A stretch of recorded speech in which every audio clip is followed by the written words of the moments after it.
ओम श्री गणेशाय नमः। ओम श्री पुरुषोत्तम भगवान की जय। श्री नारायण जी बोले कि इसके बाद चिंता से आतुर राजा दृढ़धनवा के घर वाल्मीकि मुनि आए और रामचंद्र जी का परम अद्भुत सुंदर वर्णन किया।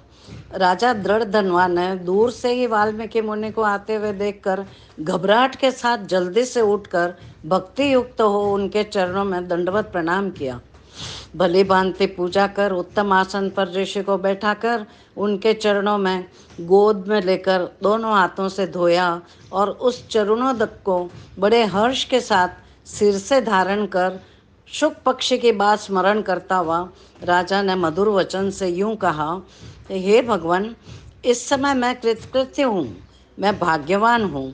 मेरा जन्म सफल हुआ कि आज आपके प्रत्यक्ष दर्शन से शास्त्रादिकों के यथार्थ अर्थ का ज्ञान मुझे प्राप्त हुआ। हे जगत के पावन करने वाले, आज अपने भाग्य का मैं क्या वर्णन करूं। श्री नारायण जी बोले कि इस तरह वाल्मीकि मुनि को कहकर राजा मौन हो गए। मुनि ने राजा को विनय युक्त देखकर बड़े प्रसन्नतापूर्वक जनता को आनंदित करते हुए बोले कि हे नृपश्रेष्ठ, ठीक है, तुम में उक्त प्रकार की सब बातों का होना संभव है। हे राजन, तुम चिंता से आतुर क्यों हो? सब मन की बात मुझे कहो। ऐसा मालूम होता है कि तुम्हारे कुछ कहने की इच्छा है, इसलिए हे महामते मुझे कहो।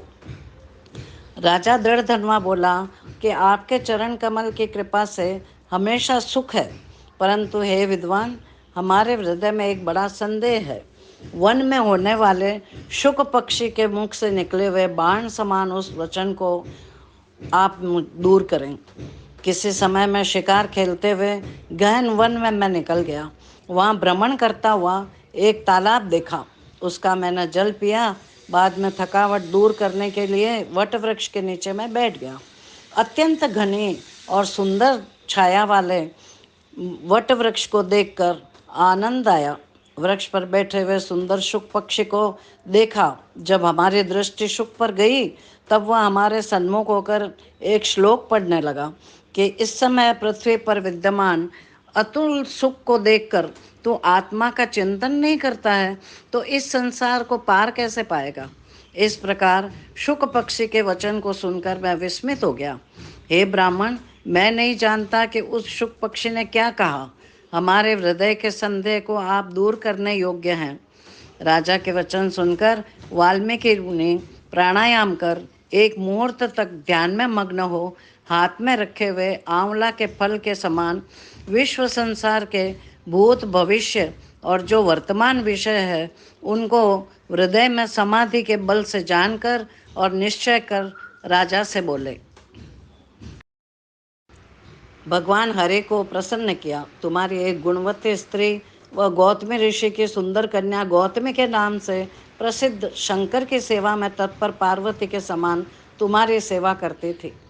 गृहस्थाश्रम धर्म में एक दिन अपने स्त्री से सेवित आसन पर बैठकर दुखित स्वर में बोला, हे सुंदरी, संसार में पुत्र से बढ़कर दूसरा सुख नहीं है और तप दान से उत्पन्न पुण्य दूसरे लोक में सुख देने वाला होता है। शुद्ध वंश में होने वाले संतान इस लोक में तथा परलोक में कल्याणकारी होती है। उस श्रेष्ठ पुत्र के न मिलने से मेरा जीवन निष्फल है। न तो मैंने पुत्र को प्राप्त किया, न वेद पढ़ने के लिए प्रेरित किया, न उसका विवाह किया, इसलिए मेरा जीवन मुझे व्यर्थ लगता है। अब मुझे आयुष्य प्रिय नहीं है, अब भी मेरी मृत्यु हो। इस प्रकार के वचन सुनकर गौतमी खिन्न हो गई। बाद में धैर्य धारण करती हुई प्रिय वचन से अपने पति को समझाने लगी, हे प्राणेश्वर, आप इन तुच्छ वचनों को न कहें। आपके समान भगवत भक्त विद्वान मोह को प्राप्त नहीं होते। हे विभो, आप सत्कर्म में तत्पर रहने वाले हो, आपने स्वर्ग को जीत लिया है। आप जैसे ज्ञानी को पुत्र प्रेम विवश नहीं कर सकता। हे ब्राह्मण, पहले चित्रकेतु नामक राजा पुत्र शोक से संतप्त हुआ, तब नारद ऋषि और अंगिरा ऋषि के आने पर पुत्र शोक से मुक्त होकर संसार से उद्धार हुआ। इसी प्रकार राजा अंगवेन नामक दुष्ट पुत्र के कारण ही रात्रि को वन में चला गया। हे स्वामी, आपको भी संतान दुख देने वाली होगी, हे तपोधन, यदि आपको सत्पुत्र की लालसा है तो जगत के नाथ श्री भगवान की आराधना करें। पहले सांख्याचार्य करदब ऋषि ने जिनकी आराधना कर पुत्र को प्राप्त किया, वो श्रेष्ठ कपिल देव नाम से प्रसिद्ध हुआ। पत्नी के वचन सुनकर उनके साथ ही ताम्रपर्णी नदी के तट पर स्नान कर श्रेष्ठ तप करता रहा। 5-5 दिन के बाद सूखे पत्ते तथा जल का आहार करता रहा। तप करते करते 4000 वर्ष बीत गए। उसके तपस्या से तीनों लोग कांप गए और नारायण खुद गरुड़ पर सवार होकर प्रकट हो गए।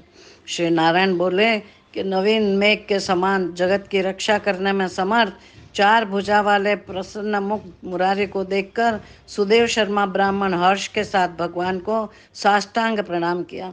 इति श्री बृहन्नारदीय पुराणे पुरुषोत्तम मास महात्म्य चतुर्दशो अध्याय समाप्त। बोलो श्री पुरुषोत्तम भगवान की जय।